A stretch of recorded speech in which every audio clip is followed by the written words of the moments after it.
Let me tell you now, the Egghead arc has been pure action. For its length, I feel it is one of the most action-packed arcs we have ever gotten, and for the level of craziness Egghead has delivered so far, it will be the first video in my Showcases of Power series that is a standalone. So here we have it, people, the top 10 best Showcases of Power in One Piece Part 12 Egghead Arc Edition.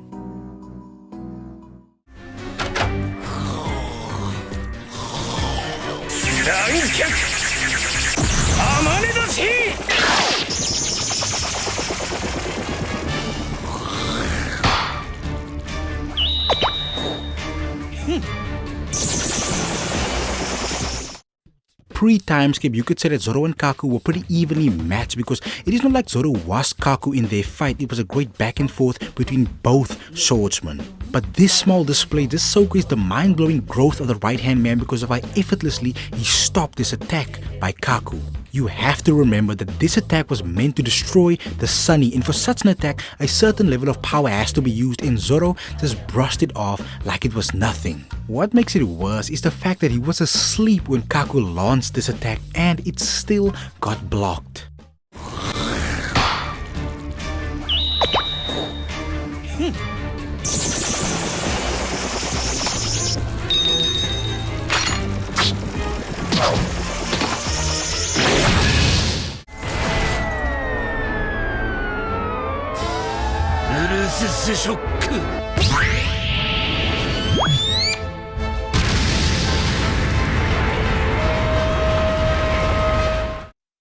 Okay, so this wasn't a very long confrontation, but I feel I just want to point out the toughness and determination of Kuma, because being in an altercation with someone like Akainu is an instant death for most One Piece characters. I know there are a group of Akainu haters in this world that so blindly hate this man, but Akainu is one of the most dangerous characters in One Piece. It just is what it is.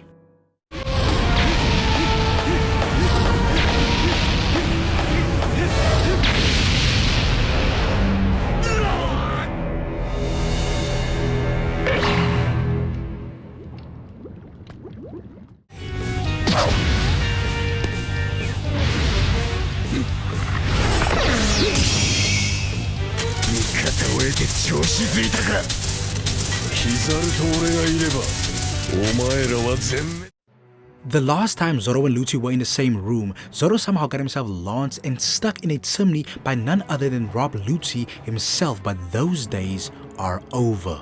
You can clearly see that Lucci is actually trying in this fight because he is in his awakened state. Meanwhile, it just looks like Zoro is chilling. This fight is of course still in its infancy, but Zoro just holding back Lucci at his level speaks volumes about the ascension of the Straw Hat Pirates.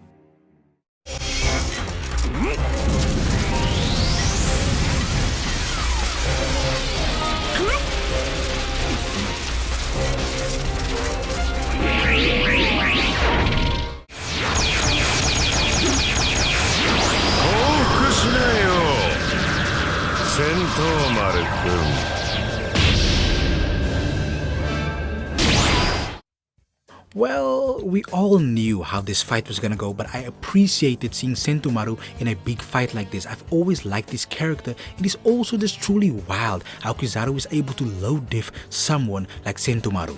Look, I understand. Sentomaru isn't someone who is mind-blowingly powerful, but he is still a formidable opponent. But Kizaru just made quick work of him, and it makes you just think, how dangerous would this man be if he had an Akainu type of mindset?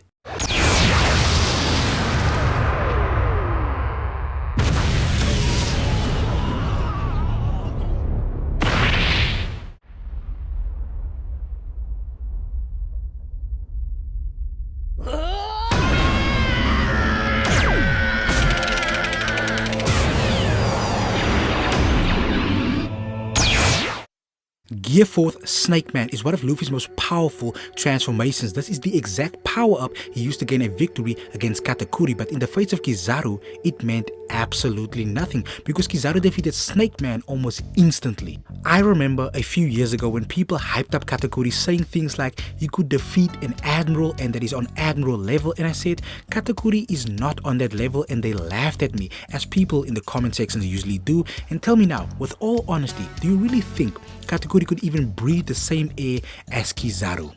I think not. You guys severely overhyped his observation haki. Anyway, I like that Luffy instantly went to Snake Man instead of Bounce Man. Bounce Man is the strongest version of Gear 4th physically, but Luffy instantly knew that that wouldn't be enough. It is of course something very obvious because Kizaru is one of the fastest characters in the entire show, but it just shows Luffy's combat smarts. Luffy is an absolute idiot in most situations, but when he fights, he definitely has a higher IQ.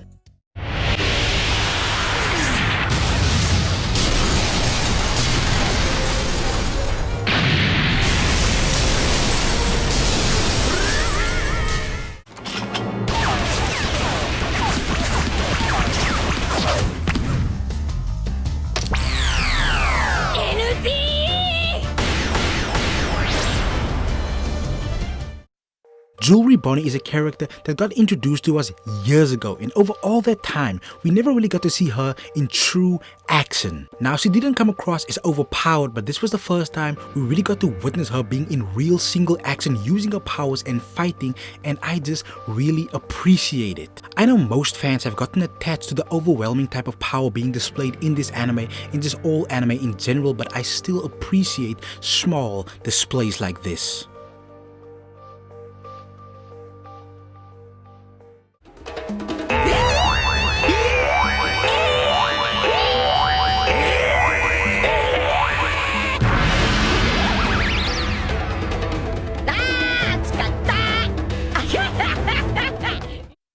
I understand that this is the same fight with Kizaru, but I'm gonna break it down in different parts because each section is just so amazing to me. Remember when Luffy couldn't even hold a candle to the Pika Pika Nami user? The Stryads had suffered defeat before, but Kizaru was their biggest L so far in the entire One Piece story. And just look how far this man has come. Picking up Kizaru like he was an action figure and tossing him is one of the craziest things I've ever seen Luffy do. This is up there with Luffy disrespecting Kaido and playing jump rope with the former Yonko. I'm gonna be completely honest, I hate my life for the most part, but I'm just glad that I started watching this goofy, never-ending, stupid, over-the-top anime because it pays off with its greatness with each new episode.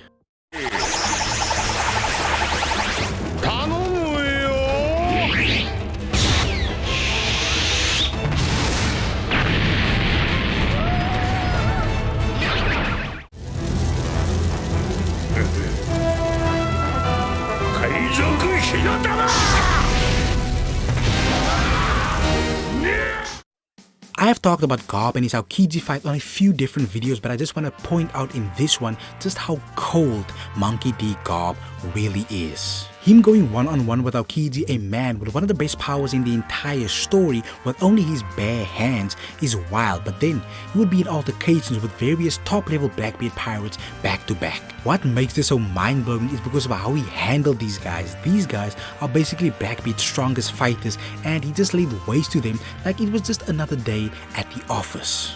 Now, the situation with Shiryu of the Rain only happened because he stepped up to save Kobe, and while Shiryu stabbed Garp, he was still able to land a critical hit on Shiryu while the sword was still in his body.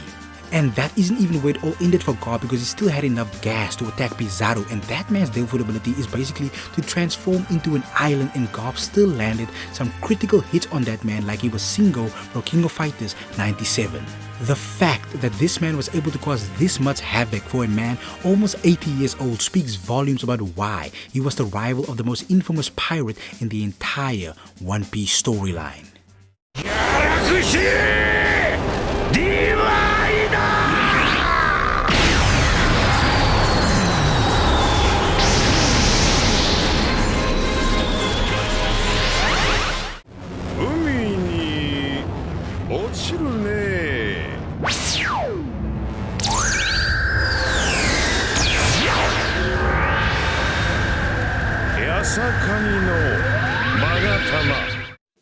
I believe in my heart and soul that Kizaru Soko is like 2% of his power at Marineford, because what the fuck is even this? Akainu and Aokiji showed so much more of their power during Marineford, and Kizaru was just holding back this level of madness. I knew I was gonna be impressed the day this man stopped going easy, and I have to say that this exceeded my expectations by like 1,000 miles, and the fight hasn't even reached its conclusion.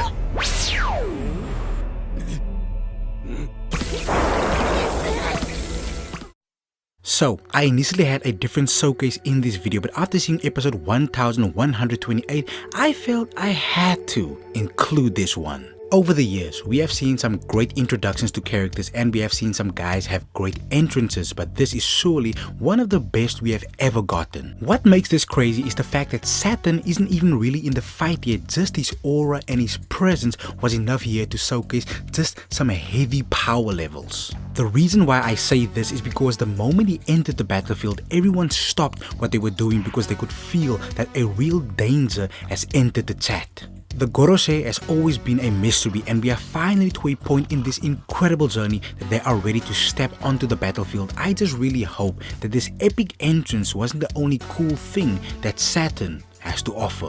But hey guys, I think this is my cut off, and I just want to say thanks for watching, and please subscribe. If I were a slightly attractive Asian chick with this same level of content, I would have made 1,000 subscribers by now. Please don't do me like this. Subscribe and let's ride. Kevin out.